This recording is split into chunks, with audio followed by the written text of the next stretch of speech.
Yeah. Dude, it's really interesting. So I know the microbiome is like a super hot topic right now. And to be honest, it's not an area that I'm very well versed in, mainly for the reason that I feel like we don't necessarily know all that much about it yet. I know you're well more versed in that literature than I am. I'd love for you to share perhaps because there's so much confusion about this stuff. What are some of like the biggest myths that people talk about regarding the microbiome that you see on social media that are just like, hey, I see where you're going, but like we can't say that conclusively? And then also, what are some like really interesting things that you're seeing when it comes to microbiome research? So the first one I'll say is the thing that I just brought up was the concept of these neurotransmitter hormones kind of that Yeah. they it's like, well, that's going to make you feel good, right? People say that all the time. Well, okay, Yeah. dopamine, serotonin, they're feel good hormones, they're happy hormones. So if I make them in the gut and I feed my microbiome, they're going to produce those things. My gut's going to produce those things and I'm going to feel better. And that's a huge misconception because those particles aren't large enough to make it through the blood brain barrier. So they don't make it to the brain. And we have to start to realize that they do serve a function directly in the gut. So the hormones that are made in the gut are used by the gut. That's cool. However, what I will say is that so there are three major short chain fatty acids that are produced by your microbiome. There's propionate, acetate, and there's butyrate. And butyrate is like the rock star amongst the three because we know there are loads of health benefits when it comes to butyrate. What we do find, although we're uncertain about the actual function, what we find is that some of those short chain fatty acids will make it through the bloodstream and are actually small enough to cross the blood brain barrier, Mm. and they may have an impact on how the brain functions. So, is there a possibility that you'll be in a better mood because you're taking care of your gut health and your microbiome? Yes, absolutely. But it's not the way that people generally think about it or the way that people generally speak about it. Yeah. No, that's really interesting, man. My PhD professor was the person who discovered that there are estrogen receptors in the gut as well. And that's where like people started researching, well, what's the function of estrogen in the gut? Right. So it is cool because we tend to think of particular molecules having effects on just one particular organ system. And it's like, no, we probably just don't know everything about it. Right. And like that's one thing you start to learn like when you get into stuff, it's like, yo, we know so little. One thing I wanted to ask you is in terms of claims being made on social media when it comes to the microbiome, because these claims are really strong, right? Like, oh, you shouldn't eat this food because it has this negative effect on the microbiome, or you should eat this food because it has a very positive effect on the microbiome. And with the exception of fiber, because we know that fiber is very beneficial, are we in a place in terms of like scientific knowledge where we can strongly say that we should or shouldn't eat particular foods based on its effect on the microbiome, and then extrapolate that and say that it's going to have a negative effect on your health based off of these changes that are occurring on the microbiome? Absolutely not. I don't think we're Yeah. there. I think that, for example, artificial sweeteners, Yeah. people talk about they wreck your microbiome or they disrupt your microbiome, I think is a word that people Yeah. often throw around. Well, let's define disruption. What does that even mean? Does it slightly alter your microbiome? Yes, but everything that you eat will alter your microbiome, like we're saying. So now the question of blood glucose homeostasis that has come up in research within the last few years. Are there changes in the gut microbiome and certain strains of bacteria that will alter blood glucose homeostasis? I would say kind of inconclusive right now.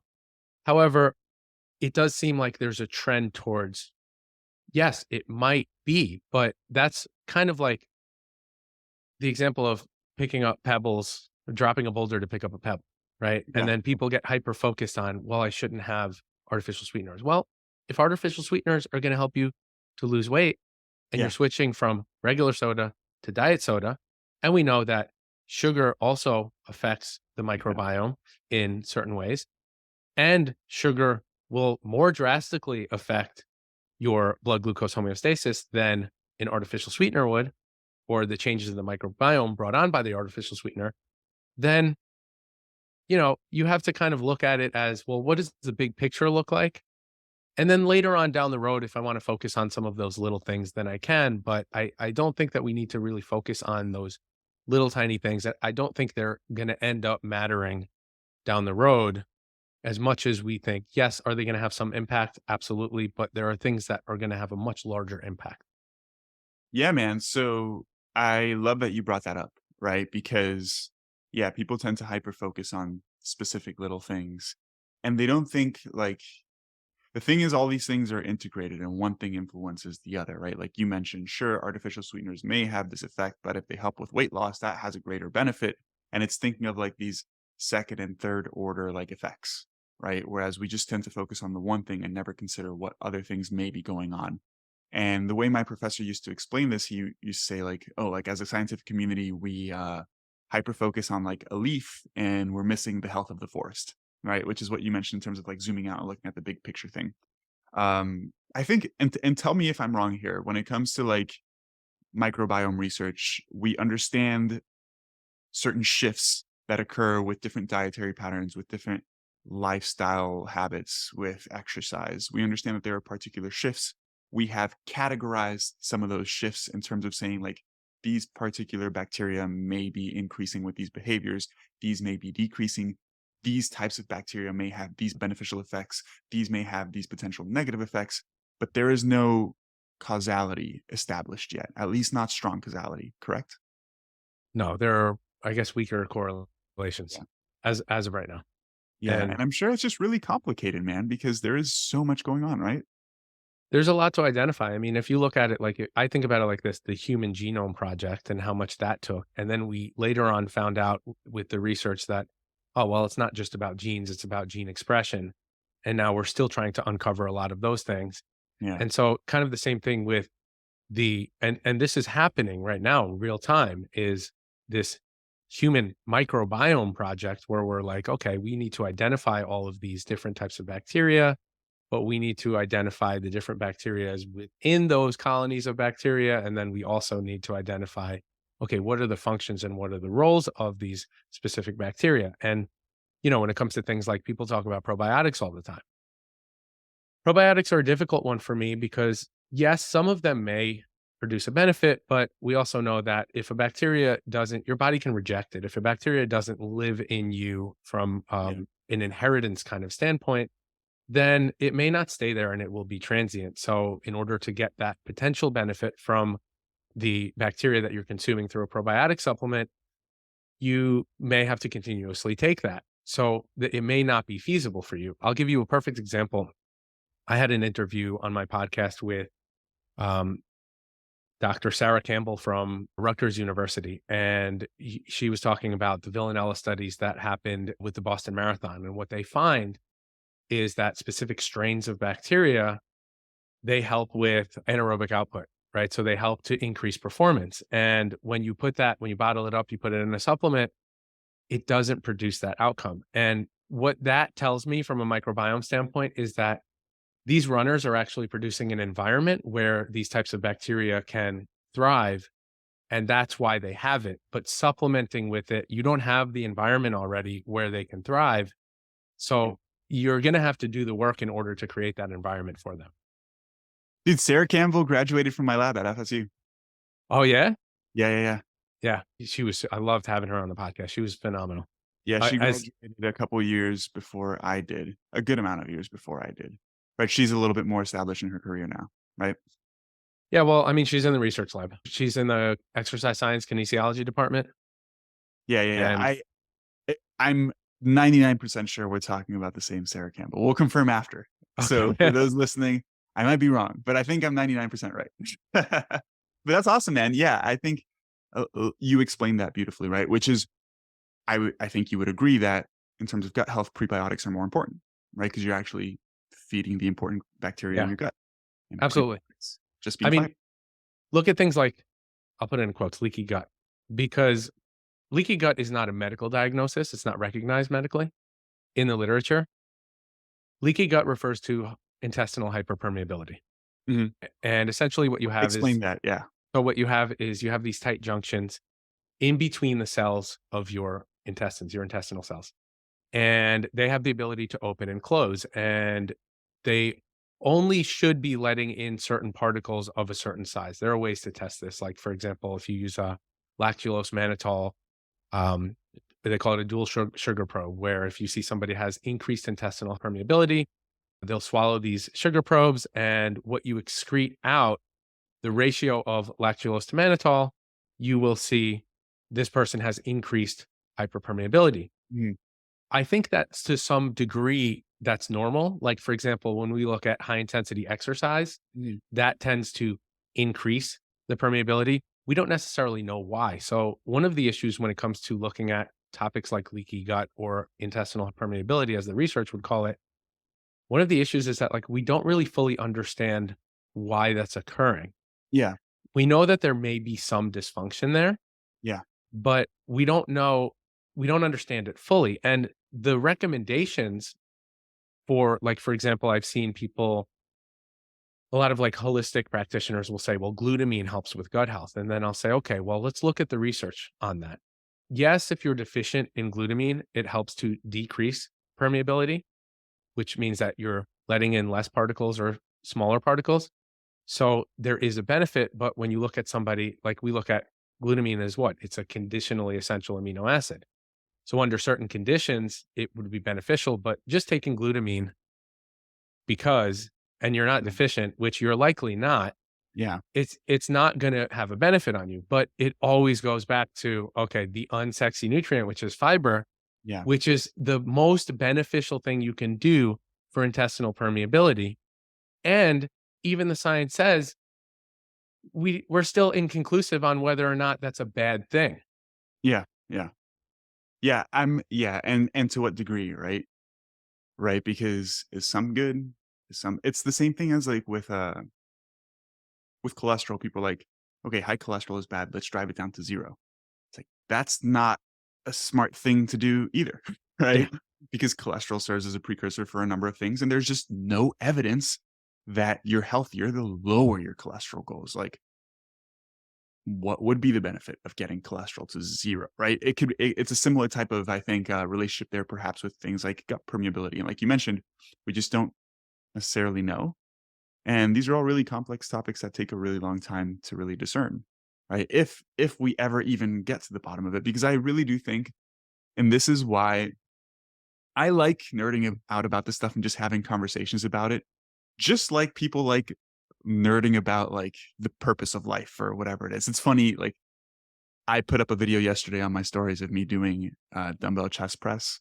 And I was like, "Oh, the 110s are feeling easy. Been doing these for 2 or 3 months. Next week, going to the 115s and then, hopefully going up from there." And this guy messaged me. He goes, "Why do you do that?" And I was like, "Oh, because I enjoy it and it positively impacts my life." And he was like, "Well, why?" And we were just going back and forth for a good 10 minutes, and he just, like, pretty much kept asking why. And I was like, "Well, I like having these conversations because we're just" what's the term? Sorry for the language, guys. Doing some mental masturbation, right? Like, just going back and forth. Makes you feel Um, good. yeah, it's fun, it's interesting, but it doesn't really necessarily, produce anything, productive, right? Because you can always ask why and go further. And I feel like in many aspects, we can treat science in the same way, right? Where it's like, for the most part, we know the big picture things, right? And simply just focusing on the big picture things will give you the biggest benefit towards your health, body composition, etc. But we always want to know why. And there's nothing wrong with knowing why, right? Obviously, as humans, we're curious. Like you mentioned, we want to progress, we want to find out why. But in science in particular, when you have one question, you find out the why of that one question, you have 10 more whys. So you never actually, like, fully understand something, right? It's like we can even say this about protein. As much as we know about protein, people are like, "Well, is it 1 gram per pound of body weight or is it 1.6, and in what situations and why?" And it's like we get so granular, right? And then, "Oh, protein timing doesn't matter. To what extent?" And it's like some people say it doesn't matter, some people say it does matter to a certain extent. And, "Oh, then how much?" Right? And it's like you can always just keep going and nerding out, which is great because it's fun to talk about these things if you like them. But at the end of the day, again, I feel like a lot of people tend to hyper focus on this stuff and miss just the big picture stuff, right? Yeah, I mean, the big picture stuff matters. You know what you just got me thinking about was the, I learned a lot this semester about I took this nutritional aspects of disease course, Mm, and it was probably in my top 3 favorite courses of my graduate work because cool. all of the research and I was talking to my professor in lab about this. I'm like, "Man, I love that class." I'm like, "It was so up to date with the research." She's like, "Yeah, that's the purpose of that class." All of the research was from 2020 on. Nice. And it was amazing because I learned so much. And one of the things that we talked about is personalized and precision nutrition, which is the concept of tailoring nutrition to your genes, like if you have specific alleles for certain diseases. Mhm. And it reminds me of the big picture because every time I saw different alleles for different like precursors for a disease, I'd look at it and I'd say, well, the recommendations, you know how there are companies now that will do genetic Yeah. testing and then spit out a diet for you. Quick lead The around. Do you mind explaining what an allele is so people understand? So it's a variant in a gene that it's like a gene polymorphism, like which essentially is just a variant that will is slightly different that will alter a health outcome. I guess that's the best way I can explain it. Is that correct? Yeah. Accurate? Yeah. Okay. So with that being said, my point is that with this, like with these companies that do this testing, I think it's just we're not even there yet. I think, and also the recommendations never change. It's always, well, decrease your Yeah. saturated fat, increase your fiber intake, exercise more. It's not, it's not, at the end of the day, I think we're never going to stray far away from the recommendations as they sit right now. We may make minor tweaks, for example, to certain nutrients, maybe vitamin D might change, maybe that the RDA for certain nutrients will change. I certainly think, personally, I believe that the RDA for protein needs to change, but Yeah. I think outside of the basic foundation, the fundamentals of nutrition, I think will always be the fundamentals of nutrition. And that is really what we need to focus on. Yeah, because our physiology doesn't change, right? So at the end of the day, the fundamentals are what are gonna give you the majority of the benefits. And not the majority, like all the benefits, really. Yeah. There are some small things. Supplements play a small role, but it's minimal, right? My buddy Pat likes to explain it this way, where it's like hierarchy of important supplements being at the top, like saying even if a supplement works amazingly, the benefit that you're going to get of that supplement is just minimal compared to all of these lifestyle changes, right? And then just to bring everything back to applicability in coaching, since that's kind of where we started the conversation and we went in a million different directions, nerding out about this stuff. Although there are a million different things that we're looking at in the scientific community to understand why these things may be beneficial, why certain diseases may occur, what the relationship is between nutrients and diseases. Because I took a graduate level epigenetics class, and that was super interesting too, just learning about how different nutrients affect gene expression, right? Like methylation of your DNA and all of that cool stuff. But like you mentioned, it comes down to the same stuff, right? It's like, okay, we know that gene expression matters, right? It's not like what is your DNA matters, but what is your DNA expressing matters more. And we know that the food influences what your DNA expresses. And we know that there are good things to express and there are bad things to express. And then the ultimate question is, okay, well, what can we do to express the good things and not express the bad things? It's like the stuff we already know, right? Yeah. So when you work with clients, maybe share 5 to 7 of like the biggest things that you recommend your clients to focus on, right? We talked about protein and fiber. Let's group that as one thing, right? Because I do think from a nutrient perspective, macronutrient perspective, that is the number one thing, right? Protein, Absolutely. fiber, number Yep. one. And obviously fat's important too, but most people get sufficient fat in their diet anyways. What are some of the other big picture things? Yeah. So one of the things that I always like to say, and I tell my clients this all the time, I will never tell you to remove a food. I will always tell you to add things Yeah. because I don't want to be restrictive with them. But some of the things that I talk to but that I think will bring tremendous benefits that are is hugely underestimated is just walking, just moving more. I Yeah. say human beings were meant to move. I did a podcast on this not too long ago. When you look at tribes that still live in the Amazon today and you track them through GPS and you see how much they move, it signifies how much we should move. They walk on average 10, 12, 14,000 steps a day. I think Dang. moving now, I always meet people where they are and I say, well, how much are you walking now? Let's just track your average for a week Yeah. and let's see where there's some area of opportunity. If that's 4,000, cool. Let's go up to 5,000 or 6,000 and meet you where you are. I don't expect you to overnight get in a tremendous amount of steps because that may be a huge psychological burden to you. Yeah.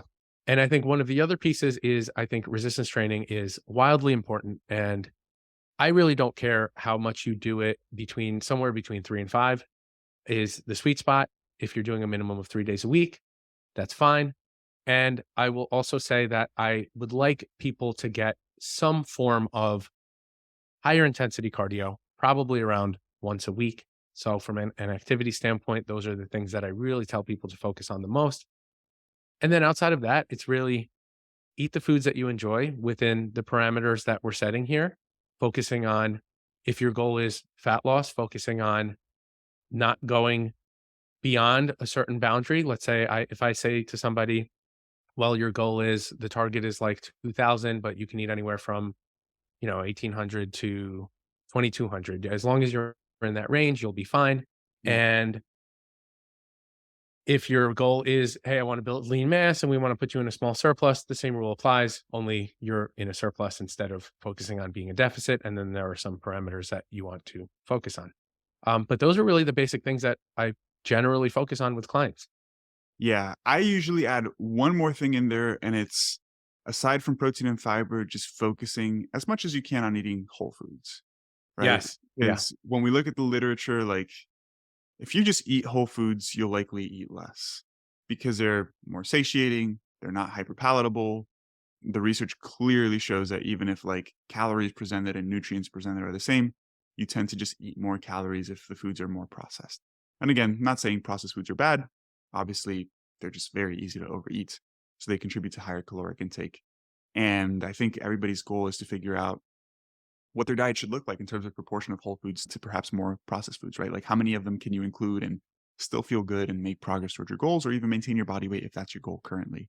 Because those things shift with level of physical activity, with level of self-restraint, with all of those things, right? So to tell somebody like 80% whole foods, 20% processed foods is, I think, a fine recommendation, but it's silly in many ways because it depends, right? Like, for example, last night after playing basketball, I had lifted for an hour and a half earlier in the day, and then at night played basketball for an hour, was gassed. I had a double quarter pounder with cheese, and I had a McCrispy from McDonald's, right? About 1,200 calories. I never do that. But yesterday I didn't eat much. I was starving. I was like, how can I get an easy 1,000 calories? I need at least 1,000 calories. McDonald's, and I probably got 50 grams of protein there, right? So it's all strategic. I'd say yesterday, more than 20% of my diet came from hyper or ultra processed foods, but it was purposeful, right? But in general, consuming more whole foods, independent of what they are, is going to be beneficial.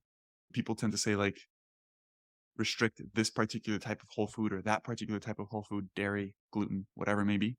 And the truth is, if we look at the literature, a higher nutritional diversity is associated with better health outcomes. So like all these diets that unnecessarily restrict certain foods arguably are going against what healthy nutritional patterns seem to be, right? Like if you can include more whole foods rather than restricting certain whole foods, you're probably going to be in a better place because the way I like to think about it is whole foods in particular don't necessarily have any negative health effects outside of the context of the entire diet, right? If you're overeating, sure, not good. But all whole foods have unique benefits, right? Like dairy is high in calcium, beef is high in iron, right? Like certain foods have unique health benefits. And if you cut out a whole food group for no reason, you're not going to get those health benefits to the same extent as if you were eating those whole foods. So those are the main things I say too, man. Be physically active, most important thing. Resistance train, walk. Those are the two. Like if people don't want to do cardio, all right, whatever. I might be biased there. I don't like cardio all that much. I do think one session at high intensity has tremendous cardiovascular benefits and for longevity in particular, since you were talking about that. Lifting for reducing the risk of sarcopenia, right? Age-related loss of bone Absolutely. mass, just looking jacked is awesome. And staying active just by walking, right? And then nutrition, focus on protein and fiber, focus on whole foods. And if you can have a regular meal schedule, if your schedule allows, that's super helpful as well. I think those are pretty much the main practical pieces of advice, man. I'm really happy you shared those. I want to finish off by asking you one more thing. Yeah, What's next for you, bro? After you finish up your master's, what do you think you want to do next? I know you probably don't know 100%, but what are some thoughts? I don't. Well, first thing I want, once I get I'm going to get my dietetic license, Yeah. obviously. That's the first thing on my list. And I'm moving. So I'll be moving. And you and I spoke about this, and you're like, Yeah. dude, I'm going to visit you in Colorado. Gonna move from New York to Colorado is my Denver is my Well, goal. dude, Denver just beat the Miami Heat, so I don't know if I'm ever gonna go there because You have to. It's, just being out west in the mountains, like, I visited Big Sky, Montana this year, and you just look and it's just miles and miles of beautiful yeah. mountains with snow on top, like, it's just the most beautiful views you will ever see, and I wanna wake up to that every day. Yeah, yeah, yeah. So, No, it's nice for sure. I'm definitely moving, and I had wanted to initially, what I wanted to do was go straight into a PhD program, Mhm. and what I realized is that I have a lot to work on from a business standpoint on building and growing my business. And I also realized that school, even now, it takes a lot of time away from me being able to grow my business. It's difficult to balance multiple things, but they all kind of feed into each other, right? So Yeah.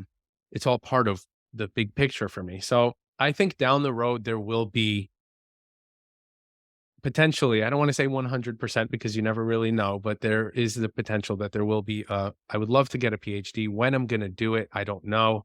Really more so, not because I wanna work in academia, although I do love teaching. It's one of the things that I love doing. My mother's a teacher, my brother's a teacher, Cool. I didn't know that. my mom's whole family, right? They're all teachers. So I think it's to some extent, I don't know, maybe there's an allele for that. Like, it's Yeah. definitely it's in my blood. I love educating people, which is why I do it on social media now.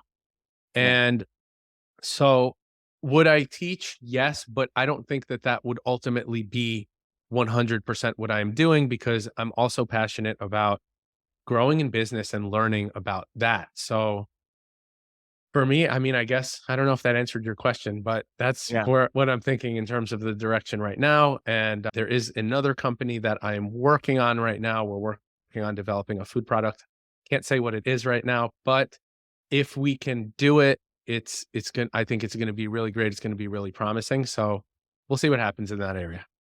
Yeah, man, that's exciting, dude. You've got a lot going on, dude, and I mean, I'm younger than you, so it's funny that you even say this, but, like, when I was in your position in, like, getting my degree, I didn't really know what the next step was, and, like, my general thought has always been like, "Well, I just look at the options I have available to me at the moment, and just pick the best one without giving it too much thought."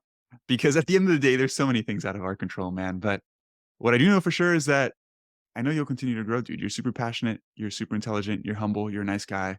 I'm super proud to call you my friend, and I'm excited to see you continue growing, man.